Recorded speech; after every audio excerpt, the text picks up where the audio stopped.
ojúmọ́ kan wàhálà kan ìjọ̀gbọ̀n kan ìjọ̀gbọ̀n bàbá àjọ̀gbọ̀n wàhálà bàbá wàhálà. Problem and wahala no dey finish for Lizzy Anjorin side. Ẹ wo wàhálà tó wà láàrin Lizzy Anjorin àti Iyabo Ojo ó ti fò fẹ̀rẹ̀ dọ́dọ̀ Yinka TNT. Àmọ́ ṣá ọ̀rọ̀ tí Lizzy Anjorin tó sọ sí Yinka TNT nínú fọ́nrán yìí ó ṣe bí ẹni pọ̀ díẹ̀ o. Tíjà bá ń bẹ́ẹ̀ ṣe bá parí ẹ̀ ni. Ẹ wo ọ̀rọ̀ ọlọ́rọ̀ kì í dùn lẹ́nu tèmi o. Ẹ wo fọ́nrán yìí látòkè délẹ̀ ẹ drop comment yín sábẹ́ fídíò yìí ó ti ń lágbára o ó ti ń lágbára o ó sì ti ń kọjá bá a ti ń wò ó yá ẹ jẹ́ ń gbé yín débẹ̀. delete so ó yẹ kí Facebook ti delete so nǹkan tó máa ṣẹlẹ̀ nìyẹn Facebook á delete fúnra ẹ̀ torí mi mọ̀ bí mo ṣe lè trace ẹ̀.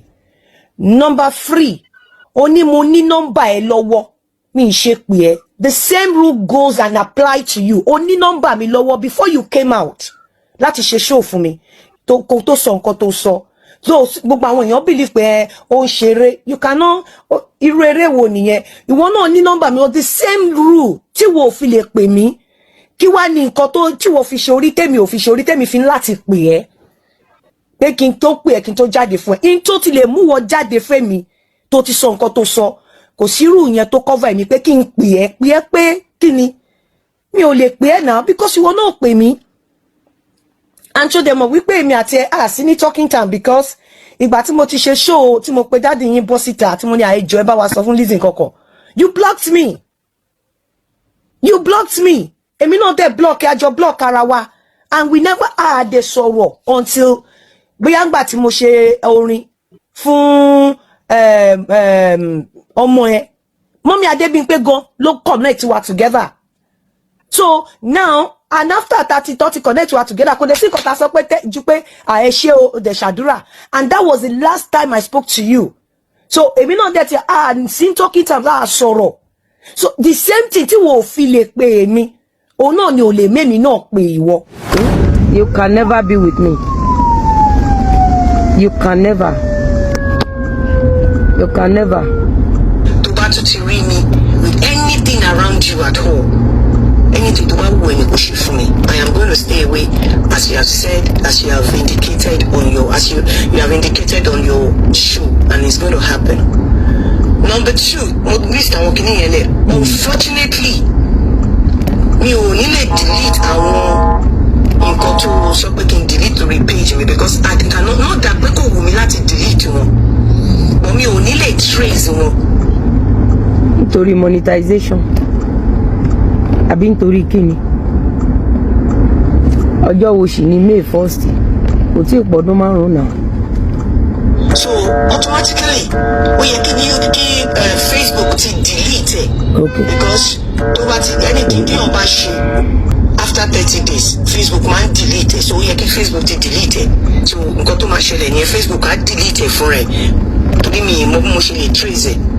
Number 3 ó ní mo ní nọ́mbà ẹ lọ́wọ́ mi ṣe pé ẹ the same rule goes and apply to you ó ní nọ́mbà mi lọ́wọ́ before you came out láti ṣe show fún mi tó kú tó sọ nǹkan tó sọ so gbogbo àwọn èèyàn believe pé ó ń ṣeré you cannot irú eré wo nìyẹn ìwọ náà ní nọ́mbà mi the same rule tí wo fi lè pè mí kí wá ní nǹkan tó tí wo fi ṣe orí tèmi ò fi ṣe orí tèmi fi láti pè ẹ́.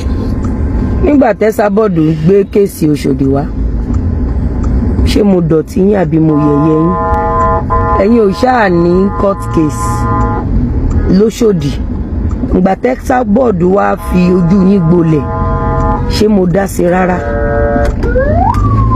báwo lo ṣe rò pé màá pè ẹ́ nígbà tó wà sensitive enough despite the fact pé wọ́n gbẹ́ kòtò lẹ̀ fún ẹ o ò dẹ̀ rí kòtò táwọn ọ̀tá ẹ gbẹ́lẹ̀ fún ẹ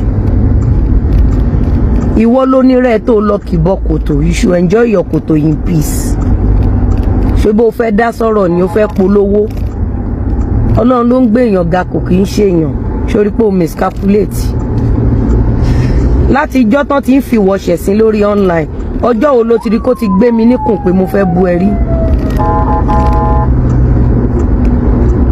bọ̀ tó bá wò ó ẹ̀yin blackmailers ẹ máa ń ṣèkà lábẹ́lẹ̀ ẹ kàn máa ń wá little way ẹ wá ẹni tó máa ṣíwájú tẹ́ máa tẹ̀lé ni ọjọ́ tán ti ń fojú ẹ gbolẹ̀ tán ti ń fi ẹ̀ṣẹ̀ sìn ọjọ́ wo ló gbé èmi nínú pé mo fẹ́ throw ẹ under the bus at that moment.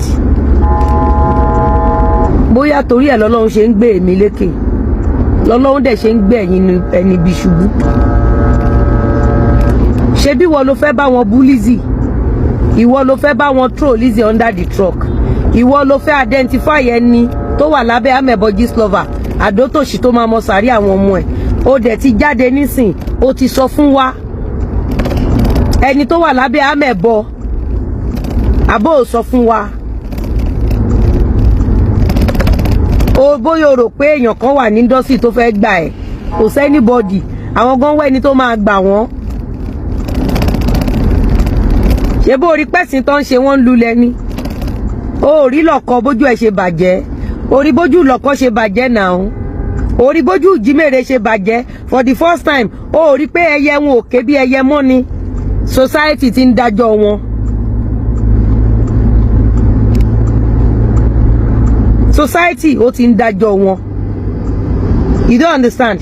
Àwọn ọ̀rọ̀ kan wà junction tá a délé ni. My people are well informed.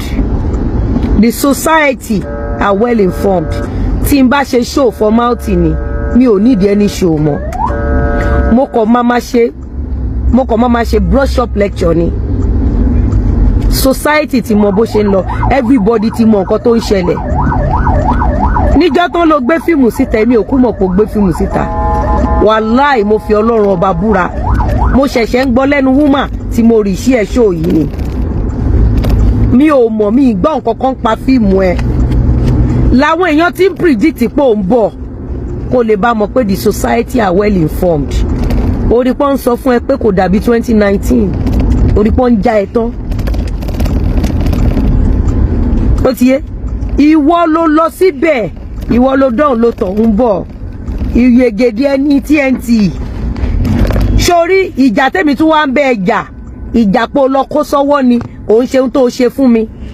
Pé o lọ kó sọ́wọ́, o mọ̀ kó fẹ́ràn èèyàn, o mọ̀ kó like èèyàn, kó wá lọ kó sọ́wọ́. Ọwọ́ tó dẹ̀ kó sí mi ìfẹ́ kan identify ẹ̀ mọ́ mi. Mo kù ṣe kúkú wá ń fojú ẹ̀ hàn. O sí pẹ̀lú àwa mọ́ o ti lọ sọ́hun o. The worst thing tó lè ṣe fúnra ẹ òun ni kó ṣubú fọ́tayọ̀. And the easiest way tó lè fi ṣubú fọ́tayọ̀ is when they set you up. O dẹ̀ mọ̀ pé wọ́n gangan náà set up. You don't understand? Ṣé bó ní mental health ni ẹ́? Ó dẹ̀ ló kàwé. Ó ló kàwé àbí? Ó ló kàwé. Àwọn orúkọ tó dá ní show ẹ tọ́lọ́run bá máa mú ẹ, àwọn ọ̀tá ẹ tán tàn ẹ sínú kòtò tó wà yẹn wọ́n á gbé wọlé ní court ọwá ọ̀dà ẹ pé kó máa bọ̀. Ó dẹ̀ nílé wá, ó nílé wá torí tó bá wá ò ní lọ, tó bá wá ò nílé wọ Nàìjíríà mọ́. Ó bá ṣubú fọ́tayọ̀ àbó ṣubú fọ́tayọ̀. Wọ́n ní kó tó gbẹ́ kòtò má gbẹ̀jìn torí lè jẹ́wọ́ ló ṣì ń bọ̀ wá bẹ́ẹ̀ àbáwọn ọmọ ẹ̀. Àǹtí Olúṣọlá Yusuf, àǹtí mi àtàtà, mo dúpẹ́ lọ́wọ́ yín, ẹ kú ọmọ ní í ṣe. You can never be with me. Ẹgbìnrin ọ̀tẹ̀ ńlọ̀rọ̀ tó wà ńlẹ̀ yìí bá a ti ń pàkan nìkan rú òjò tó rọ̀rọ̀ ọ̀rọ̀ tí ò dá Ọlọ́run ló mẹ́ni yóò pa. Ọ̀rọ̀ yìí ń bà mí. Ṣé nǹkan míì wà nínú ẹkú ìdílé ọkọ rẹ ni? Ó dàbí wípé nǹkan ń bẹ lábẹ́ ọ̀rọ̀ yìí o. Ẹ máa bá ń drop comment yín sábẹ́ comment section fídíò yìí. Ẹ wo gbogbo ẹ̀yin olólùfẹ́ mi lórí ìkànnì yìí ẹ̀ ní tẹ̀ ẹ̀sìn ní tí ẹ̀ ní tẹ̀ kọ̀rọ̀gọ̀dọ̀ bíi kọ̀ǹgọ́ọ̀lù o.